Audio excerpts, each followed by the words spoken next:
Alors, bonsoir à tous, bienvenue à la Yeshiva Yeshuot Yosef pour un cours sur notre actualité. L'actualité, c'est l'actualité de la paracha de Shelach Lecha. Vous savez que cette paracha, c'est la paracha des explorateurs et c'est une paracha qui est spéciale parce que dans cette paracha, on va avoir un changement de programme dans la destinée que les Bnei Israël devaient vivre, puisqu'ils étaient destinés à rentrer en Eretz Israël juste après cette mission que Moshe Rabbeinu va donner aux explorateurs, c'est-à-dire à la deuxième année après la sortie d'Égypte. Et puis finalement, suite à l'échec de cette mission des explorateurs, les enfants d'Israël vont rester en tout et pour tout 40 années, c'est-à-dire jusqu'à l'extinction de toute la génération de ces explorateurs. Et donc, en fin de compte, il va y avoir une dramatisation de l'histoire de ces Bnei Israël, et on va essayer de comprendre pourquoi et qu'est-ce qui leur a été reproché, puisque vous savez que les explorateurs vont partir missionnés par Moshe Rabbeinu, et lorsqu'ils vont partir missionnés par Moshe Rabbeinu, avec des questions précises auxquelles ils doivent donner des réponses, ils vont donner ces réponses, et malgré tout, ils vont être punis. Alors, on va essayer peut-être de rentrer dans les exemples de questions que Moshe Rabbeinu va leur poser. Donc, je répète un petit peu la situation. Les Bnei Israël sont en phase de partir vers Eretz Israël, la terre qui leur a été promise par HaKadosh Baruch Hu. Ils viennent de recevoir la Torah, ils ont édifié le Mishkan, et donc la seule pièce qui manque pour qu'il y ait une réalisation du projet juif, du projet qu'HaKadosh Baruch Hu a voulu pour le peuple juif, c'est de s'installer dans la terre d'Israël. Et donc c'est ce qu'ils s'apprêtent à faire. Auparavant, ils décident d'envoyer des explorateurs. Et Moshe Rabbeinu va fixer donc des questions. Il leur dit par exemple, vous verrez le pays ce qu'il est, et le peuple qui demeure sur lui, s'il est fort ou faible, s'il est peu nombreux ou abondant, est-ce que le pays dans lequel il demeure est-il bon ou mauvais, est-ce que sont les villes dans lesquelles il demeure, sont-elles dans des camps ou dans des forteresses, est-ce que le pays est gras ou maigre, y a-t-il un arbre ou non, etc., etc. Et donc en fait on voit des questions que pose Moshe Rabbeinu. Or, les explorateurs vont, si vous regardez un petit peu plus loin, 40 jours après, lorsqu'ils vont revenir, ils vont répondre précisément aux questions de Moshe Rabbeinu, puisque voilà ce qu'ils disent.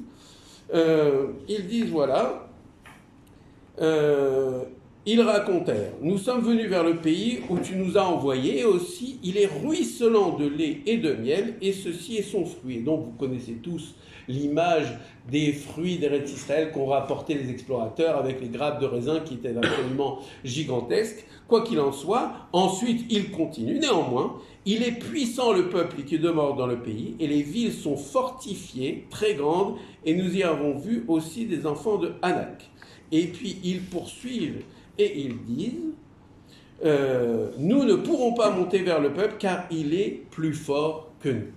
Et donc en fait on voit ici que les explorateurs ont finalement répondu à toutes les questions de Moshe Rabbeinu. Il leur a demandé s'il y avait des bons fruits, si le pays était riche ou pas, fort de beaucoup de ressources naturelles. Ils ont dit oui. Et par contre, il a dit est-ce qu'il y a des forteresses, est-ce qu'il y a des armées?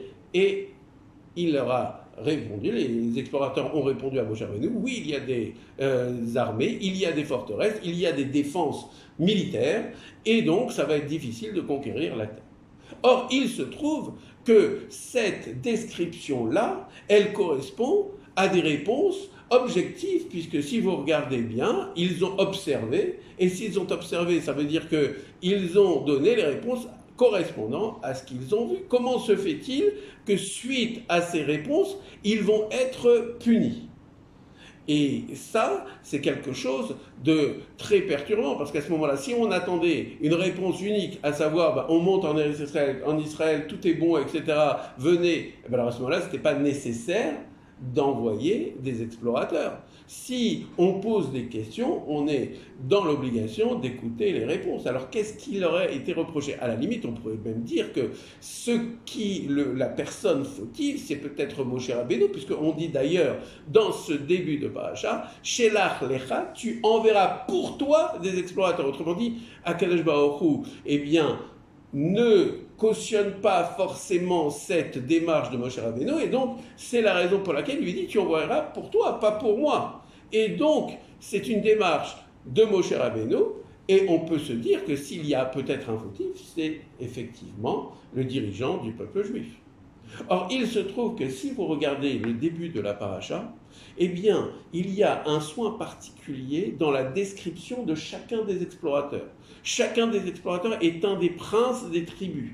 Et donc, il va être choisi parmi le gratin, si je puis m'exprimer ainsi, du peuple juif. Ça n'est pas n'importe qui va aller explorer le terrain et la terre d'Israël. Or, si ça n'est pas n'importe qui, eh bien, à ce moment-là, cela veut dire que face à ce statut, et on ne parle pas ici de titre honorifique, on parle de véritables sages des Talmidei Chachamim. Quand on était prince d'une tribu, ça veut dire qu'on était un véritable saint.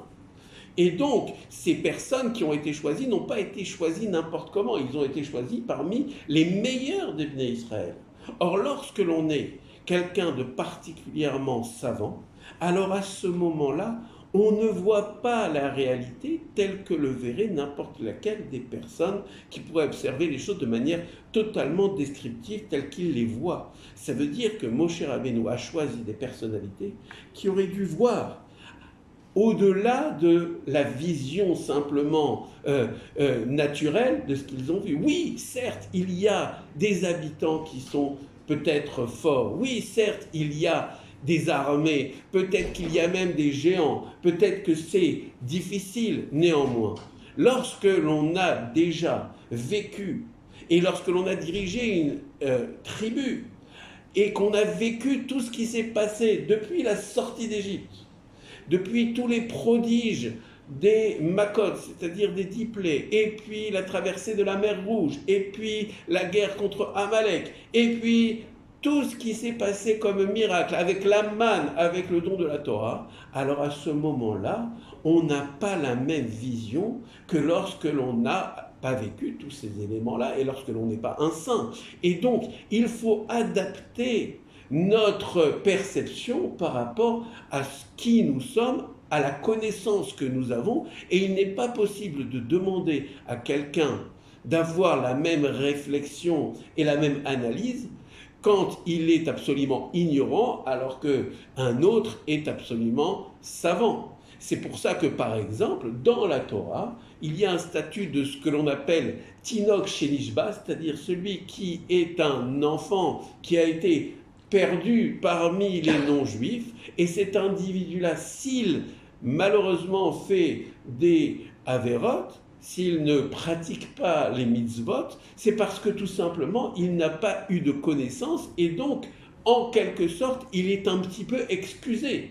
Au cours de la vie, chacun d'entre nous, même s'il a vécu auparavant dans une situation pareille, Akadosh Baruch Hu essaye toujours de lui donner une chance et donc de revenir vers le peuple juif. À chacun d'entre nous de pouvoir essayer de prendre cette opportunité ou ces opportunités et de les exploiter. Néanmoins, lorsque l'on est quelqu'un comme ça qui n'a pas eu la chance d'avoir une connaissance en matière de Torah, alors les circonstances atténuantes font qu'il ne peut pas être jugé de la même manière. Néanmoins, lorsqu'une personne est complètement donc imprégné de Torah, et lorsqu'il va avoir à utiliser cette Torah et qu'il ne va pas l'utiliser pour analyser chacune de ces situations, alors c'est là que la situation est encore beaucoup plus grave que si on faisait une avéra sans connaissance. Pourquoi ? Parce que si toute la Torah accumulée, toute la sagesse accumulée ne nous sert à rien, alors à ce moment-là, à quoi on a servi et quel a été l'investissement qu'on a donné à travers toutes ces études de la Torah. C'est presque se moquer de la parole d'Akadosh Baruch Hu que de se dire, moi, je vais mettre de côté tout ce que je connais et je vais faire en sorte que finalement, je vais avoir une vision totalement descriptive, sans analyse absolue de ce qui se passe. Et ça, c'est tromper les gens. Et c'est la raison pour laquelle on voit que les explorateurs avaient une certaine subjectivité dans leur analyse, parce qu'en fait, ils savaient que si le peuple juif allait rentrer dans la terre d'Israël, alors à ce moment-là, les cartes allaient être rebattues et ils allaient perdre leur pouvoir de prince de chacune des tribus. Et donc, ils ont préféré donner la priorité à leur poste pour rester en tant que dirigeant et donc rester dans le désert plutôt que de décider de rentrer en Eretz Israël, quitte à redevenir un juif simple. Ça montre aussi que nous ne devons pas voir notre intérêt personnel quand on s'occupe d'une collectivité, d'une communauté, d'une famille. On doit voir l'intérêt général. Et donc, en fait, ici, on voit qu'il y a une certaine logique qui est à prendre en compte.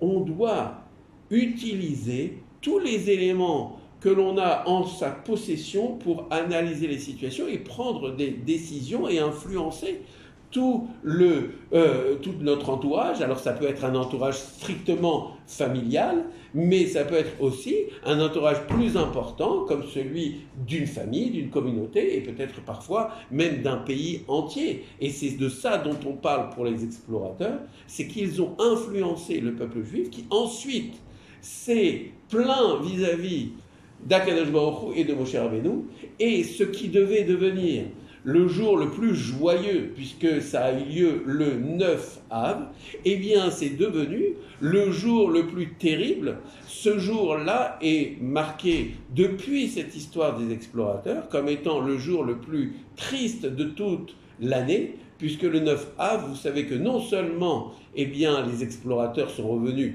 et ont provoqué l'errance du peuple juif pendant 40 ans dans le désert, mais encore plus que cela, il y a eu le 9 Av, la destruction des 2 Beth Amikdash, et il y a eu aussi la destruction de la ville de Bétar, il y a eu le début de l'Inquisition, et même plus proche de nous, il y a eu le début de la Première Guerre mondiale. Alors on sait que la Première Guerre mondiale a entraîné la Seconde Guerre mondiale, et donc on voit que même la Shoah, et il y a des sources sur cette date fatidique que représente le 9 Av. Il y a aussi le début de l'Inquisition, et donc on voit que cette date qui devait être la plus grande date, celle qui nous permettrait d'aller appliquer les règles de la Torah concrètement, puisque dans le désert, ils ont appris les mitzvot de manière totalement théorique, il fallait les mettre encore en application dans la terre d'Israël. Eh bien, cela n'a pas été possible, et pendant encore 38 ans, ils vont rester dans le désert. Alors, quand on parle du Beth Amikdash qui a été détruit, on peut se demander, mais quel est le rapport qu'il peut y avoir entre la faute des explorateurs et la destruction des 2 Beth Amikdash, et en particulier du Beth Amikdash Hachéni, c'est-à-dire le 2e Beth Amikdash qui a eu lieu par les Romains. Il a été détruit par Titus et ses armées. Or, il se trouve que nous sommes toujours dans cet exil qui a succédé à la destruction du Beth Amikdash, et donc on peut se demander pourquoi il y a un rapport entre les explorateurs et puis cette destruction du Beth Amikdash. En fait, il se trouve que la deuxième destruction, celle qui encore aujourd'hui a des conséquences sur notre vie quotidienne, puisque même si nous sommes, et nous en sommes très contents en Eretz Israël, malgré tout nous restons quand même en exil tant qu'il n'y a pas le Beth Amikdash. Eh bien, ce Beth Amikdash, il a été détruit parce qu'il y avait de la Sinat Chinam. Qu'est-ce que ça veut dire la Sinat Chinam ? Eh bien, la Gemara nous explique qu'il y avait différents événements qui se sont déroulés et qui ont précipité la chute du Beth Amikdash. Un des éléments, vous le connaissez sans doute, c'est l'histoire de Kamsa et Bar Kamsa. Kamsa et Bar Kamsa, c'était 2 individus qui avaient des noms très proches, et puis il y avait une personne qui organisait une fête. Et puis, à cette fête, il voulait inviter Kamsa, et au lieu d'inviter Kamsa, il a invité Bar Kamsa. Et donc, voyant son erreur, puisque son ennemi juré, alors que son ennemi n'était pas là, son ennemi juré était là dans la soirée, auquel il avait été invité par erreur, eh bien, il a été donc complètement rejeté, et il se trouve qu'il a été donc jeté dehors comme un malpropre, et cet individu a dit mais je préfère, si tu, au lieu de m'infliger cette honte, je suis prêt à ne pas participer au festin. Ensuite tu lui as dit je suis prêt à payer la moitié du festin et même à payer la totalité de la soirée. Malgré tout, il a été complètement rejeté, et ça a provoqué donc une grosse onde dans le peuple juif, puisque les dirigeants du peuple juif ont assisté à la situation et ne se sont pas opposés à ce qui s'est passé. Et il y a une autre histoire connue, qui peut paraître être un fait divers. C'est la fameuse histoire avec le menuisier. Il y avait un menuisier qui avait une petite entreprise, et cette entreprise-là n'était pas très rentable, et donc il avait des difficultés financières. Alors il demande à son employé qu'est-ce qu'il pourrait faire, sachant qu'il était endetté, et l'employé lui a dit, vous savez, moi, si vous voulez, je peux vous prêter de l'argent. Envoyez-moi votre femme, et je vais lui donner de l'argent, comme ça vous pourrez le récupérer pour continuer votre activité. Il se trouve qu'il a envoyé sa femme, et pendant 3 jours, sa femme n'est pas revenue. Et donc il a interrogé à nouveau l'employé, il lui a dit, mais qu'est-ce que vous auriez fait, vous, si votre femme n'était pas rentrée pendant un certain laps de temps à la maison? Et l'employé a dit, mais moi, si c'était ça, j'aurais divorcé. Et donc, finalement, il a écouté son employé, il a divorcé, et puis il n'a pas réussi à faire prospérer son activité, à tel point que, ne pouvant pas rembourser son employé, l'employé lui a proposé de reprendre l'entreprise et que le patron devienne l'employé. Et puis comme sa femme était devenue célibataire puisqu'il avait divorcé, l'employé a épousé cette femme-là, et donc finalement, il s'est retrouvé, cet ancien patron, employé et dépouillé de tout ce qu'il avait, c'est-à-dire de son entreprise et de sa femme.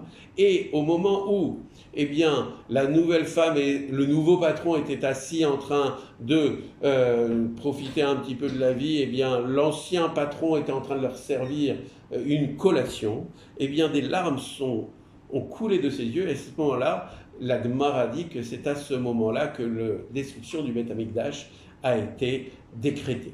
C'est un fait divers. On peut se poser la question, pourquoi est-ce qu'il y a un lien entre les explorateurs et cette histoire-là, et quel est aussi le lien qui fait qu'un fait divers particulier puisse déclencher une tragédie au niveau national, au niveau de tout le peuple juif, et non pas pour cette génération-là, mais pour toutes les générations. Mais c'est un fait divers parmi plusieurs autres. C'est vrai, mais on dit qu'à ce moment-là a été décrété le din, c'est-à-dire la décision d'Akadosh Baruch Hu, de détruire le Beth Amikdash. Or, il se trouve que cette personne-là, cet employé-là, qui a finalement pris à son patron tout ce qu'il possédait, il est bien spécifié dans la Gemara qu'il n'a fait aucune avéra. Et donc, en fait, on voit qu'il s'est dédouané de la manière dont il s'est comporté en se cachant derrière la halacha, en disant, moi, j'ai fait tout dans les règles. J'ai pas pris la femme de mon patron alors qu'elle était mariée, j'ai pas pris son entreprise par vol, j'ai tout fait ça dans les règles de l'art. Or, il se trouve que, finalement, il n'y a rien de pire que de se cacher derrière la halacha pour aller dépouiller véritablement de tout un individu qui avait femme, parnassa et tout un environnement, et qui se retrouve démuni de tout. Et ça, se cacher derrière la halacha pour se dire, moi je suis un tzaddik, alors que finalement, il y a des lois qui sont au-delà de la halacha. Cette halacha qui ne se dit pas, c'est notre instinct. On sait très bien que si l'on prend l'ensemble de tout ce que possède un homme, de tout ce qui lui est le plus important. Si on lui prend tout ça, eh bien finalement, on a agi comme un sauvage. Et donc, il est évident qu'on ne peut pas se cacher derrière des halachot pour aller dire, eh bien moi je suis un tzaddik et donc je peux faire ce que je veux. C'est exactement la même chose qu'ont fait les explorateurs. Qu'est-ce qu'ont fait les explorateurs? Les explorateurs ont dit, nous, on te dit, à toi mon cher Avenu, exactement ce qu'on a vu. Mais tu ne peux pas dire exactement ce que vous avez vu parce que vous devez bien analyser ce que vous avez vu. Ça ne sert à rien de nous donner une information brute. Et là, c'est pareil pour cet individu. Tu ne peux pas te cacher derrière la hara pour dire « moi je suis un tzaddik ». Tu as pris tout ce que possédait cet homme-là et tu l'as démuni de tout. C'est quelque chose d'absolument épouvantable. Et donc, il faut absolument, lorsque l'on agit, quelle que soit la situation, que ce soit par rapport à Kadosh Baruch Hu, ou que ce soit par rapport à notre entourage, eh bien, on ne doit pas se cacher derrière toutes sortes d'excuses pour se dire « moi, je suis un tzaddik et je peux faire en douce tout ce que j'ai envie de faire ». On doit, utiliser notre connaissance, si on en a, le peu de connaissances qu'on a, et par ailleurs, utiliser cet instinct qu'Akadosh Baruch Hu a mis en nous disant, mais utilise-le, sache que si tu sens que ce que tu es en train de faire, ça a l'air pourri, ça a l'air pas bien, ça a l'air pas moral, c'est que ce qu'Akadosh Baruch Hu a mis en toi comme un système d'exploitation dans un ordinateur. Il nous a introduit ça en nous. Alors fais parler ça, tu ne peux pas te soustraire à ça. Tu dois conserver ces valeurs-là et tu dois les faire vivre parce que c'est Akadosh Baruch Hu qui les a mis en toi. On n'est pas des animaux, on n'est pas des sauvages, on est des gens qui ont des valeurs et ces valeurs-là, Akadosh Baruch Hu les a mis en nous. D'autres valeurs, nous les avons acquises à travers notre instruction, grâce à nos parents, grâce à nos maîtres, eh bien tout ça, on est obligé de les utiliser. On ne peut pas faire abstraction de ça pour analyser telle situation et pour agir. Si on fait abstraction, c'est là que vient la Avera et c'est là que viennent tous les problèmes qui aujourd'hui nous occupent. N'oublions pas que si encore une fois nous sommes en galoute, c'est parce qu'il y a toujours la faute qui a provoqué la destruction du deuxième Beth Amikdash. Ça veut dire que le jour où il n'y aura plus de Sinat Chinam, mais Ahavat Chinam, et donc la réparation de la faute qui a provoqué la destruction du deuxième temple, alors Akadosh Baruch Hu le fera venir immédiatement. Il ne faut pas imaginer que nos ennemis, quels qu'ils soient, peuvent empêcher la venue du deuxième Beth Amikdash, du troisième Beth Amikdash, pardon. La venue du troisième Beth Amikdash, elle ne dépend que de nous, que de notre comportement et que de la réparation de ça. Mais nous devons être des individus responsables. On ne doit pas se cacher derrière des excuses.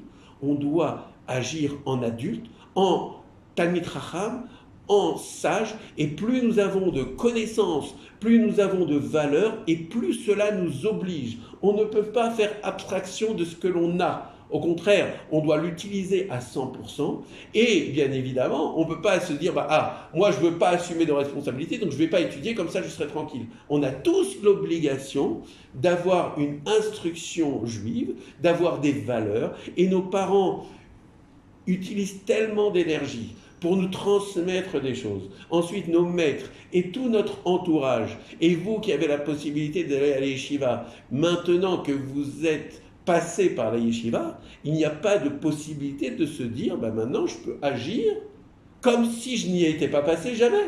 On ne peut pas revenir à la case zéro quand on est passé par l'université, etc. On doit utiliser chaque situation parce que vous n'avez plus le même niveau, donc vous n'avez pas la même vision et donc vous n'avez pas la même analyse. Et donc ça, c'est quelque chose de très important et c'est ce qui correspond entre ces phénomènes du 9 Av, d'un côté les explorateurs, de l'autre les destructions du Beth Amikdash. Il faut savoir que, en fait, nous devons agir en individus responsables et si nous faisons ça, alors nous pouvons transformer le prochain 9 Av. Parce que vous savez que le 9 Av, on ne dit pas les supplications, c'est-à-dire les tachanonim. Pourquoi? Parce que c'est un jour qui potentiellement est grand. Il est en valeur absolue quelque chose de très grand. Il peut être, malheureusement, depuis pratiquement 2000 ans, quelque chose qui est triste, mais cela peut se transformer le jour où le peuple juif sera suffisamment mûr et aura fait sa mutation. Il peut devenir le jour le plus joyeux, celui durant lequel on va pouvoir récupérer le troisième Beth Amikdash. Le 9 Av, c'est pas si loin que ça, et donc il nous reste un mois et demi pour arriver vers cette date-là. Donc autant se dire qu'on va se prendre en main, on va se responsabiliser, et si on fait tous ça ensemble, on n'a absolument pas à avoir peur d'aucun de nos ennemis. Nous sommes des gens invulnérables, tout simplement parce qu'Akadosh Baruch Hu, lorsque l'on assume nos responsabilités, Akadosh Baruch Hu est avec nous et il va nous délivrer de toutes les difficultés, de tous les dangers, toutes les personnes qui ont besoin de Géoula, à commencer par bien évidemment les otages, ils vont pouvoir revenir vers nous et nous allons pouvoir nous réjouir dans le troisième Beth Amikdash. Bonne soirée.